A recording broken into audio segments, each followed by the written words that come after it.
Sacred, to be held in reverence as if for some special meaning or purpose. What could have more meaning or purpose than the physical containers that hold our lives? This is where our memories are made, where our stories are told, and our refuge in a world we can't often control. But sacredness is a feeling, like when we stand in front of a beautiful sunset or a majestic mountain view. I have been blessed to create those sacred spaces and create those feelings for over 3 decades, and I was brought to this work by fate. I was born in Miami to Cuban immigrants, so we really didn't have a lot of money. But my home was beautiful. And it was because my mom had this innate ability to take the simplest garage sale find and turn it into a thing of beauty. Our family owned an art and framing shop with a mirror studio in the back. And every day the bus would drop me off from school there, and I would be giddy with excitement when the little doorbell rang with a new customer bringing in some personal object that my mom would frame beautifully and transform into something they could take home and make their home feel beautiful as well. One day, by chance, my dad was off to measure a mirror wall for a client, and I happened to jump into the van with him. I can still remember the creaking mirror racks on the side of the van keeping time to the salsa rhythm on the radio. I was 10 years old, and when my dad went up to the front door and that door opened to that home, I was mesmerized. While he went off to measure, I was looking around. It was like a bazaar, a treasure chest even. There were things and objects like I had never seen before. And I was so curious that I asked the lady that opened that door, "What is this? Why does your home feel this way?" And she said, "Oh, that's because I'm an interior designer. That's what I do." Wow. She could have said she was the Wizard of Oz. And I wanted to be that magical wizard that could make a home feel this way. I was 18 years old when I landed my first interior design job. Guess what? As fate would have it, it would be to the same lady that opened the door that day. In those days, design was very exclusive. It was a secretive endeavor for the very wealthy few. I was a sponge for anything that she could teach me. But soon I learned that she wielded a wand called ego and pretension. But I took it all in as an absolute. In my excitement to be just like her, I lost my way. After 5 years, I went on my own, and I was feeling good about myself. I had a pretty good clientele, a few staff members, and I had even gotten some editorial coverage in the local magazines. I get invited to this really, really fancy designer event where all the designers that I admire are there. And out of the corner of my eye, I spot the editor to the local magazine. I am determined to get in front of her and ask her, what can she tell me? What are the secrets to success for interior design? When I finally make my way through the crowd and I get my chance, I ask her, and she says, "Oh, B." Very matter of fact. "Well, you just don't have your own style." My own style?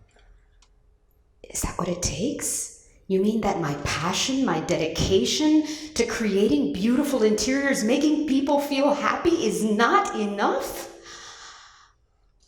Yeah, that's what I heard, actually. I'm not enough. Have you ever felt that way? Well, I forged on, and 10 years went by like this. And by all exterior markers, I was a huge success. I had a 5,000 square foot showroom, 14 employees, so much clientele, awards, and still something didn't feel complete.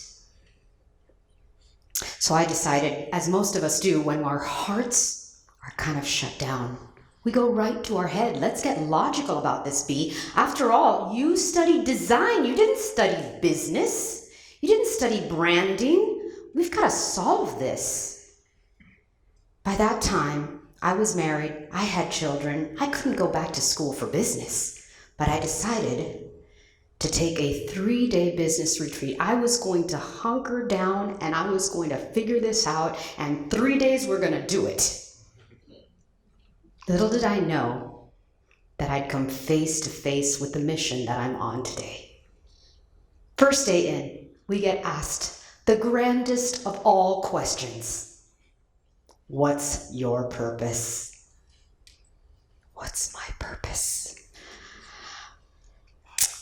I took pen to paper and I wrote things like, I create beautiful interiors for affluent people. Blah, blah, blah. Like, okay, that's not it. That is not it. Finally, somehow the words, I create sacred spaces so that people can live inspired lives.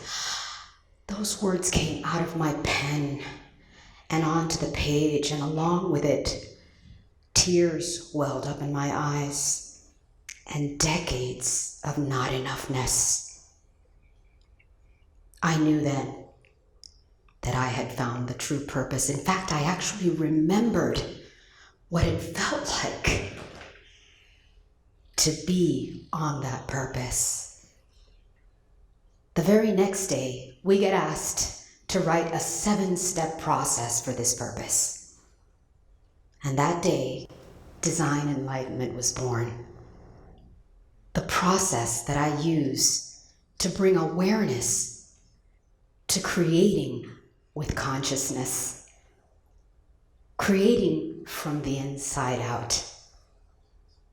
Every day we are bombarded with images that tell us how to be, how to look, and even how to live. And driven by those external influences, we lose ourselves and we lose our way. Design Enlightenment is the steps that I use to bring that yellow brick road back home to ourselves. We spend 80% of our lives indoors. Did you know that? We know that now. Over the last 4 years, we truly discovered what it felt like to be indoors. Inside we went like children in timeout. And based on how those spaces made us feel is whether we weathered that storm or not.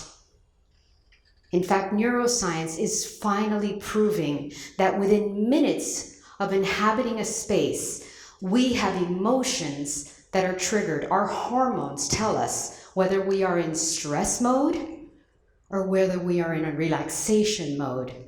In other words, our feelings really count in the spaces that we live.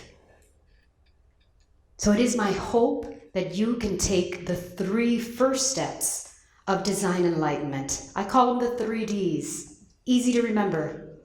Discover, dream, and dare. Step 1, discover. Discover who you are by asking yourself thought-provoking questions that bring about the genuine, authentic self. Who are you in your spaces? Instead of asking yourself, what's my style? Ask yourself, how do I want to feel? The second step, dream, which is something we always do. We're always dreaming up projects. but I say dream expansively, more broad. Go to nature for inspiration. Are you inspired by the colors of the ocean or by the beauty of the earth in the desert? Use an expansive mood before you get to the specifics of style or even a look. And number 3, dare. This is my favorite.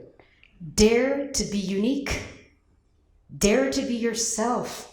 Give yourself permission to think outside the room. How many of us have living rooms that are least lived and dining rooms that are least dined? I say break free from the conditions of the past and create and play in your rooms with childlike wonder. The 3 Ds, discover, dream, and dare, will guide you home and to yourselves, to creating from the inside out. Who knew that interior design was going to be the grand metaphor of my life and the one that brings the greatest universal law of creation to reality? As above, so below. As within, so without. It is my hope that design enlightenment and this process will help us all awaken to creating with consciousness, and that anyone called to serve in this capacity will go beyond being mere style police and become wellness practitioners or even design therapists. Designers are truly on the edge of creation. We're leading the way. But we're all incredibly magnificent creators. It is time for us to go inside instead of just being influenced by the external. Designers can create sacredness to our homes and to our feelings. Because truly, I know that the style of the future is freedom. Thank you.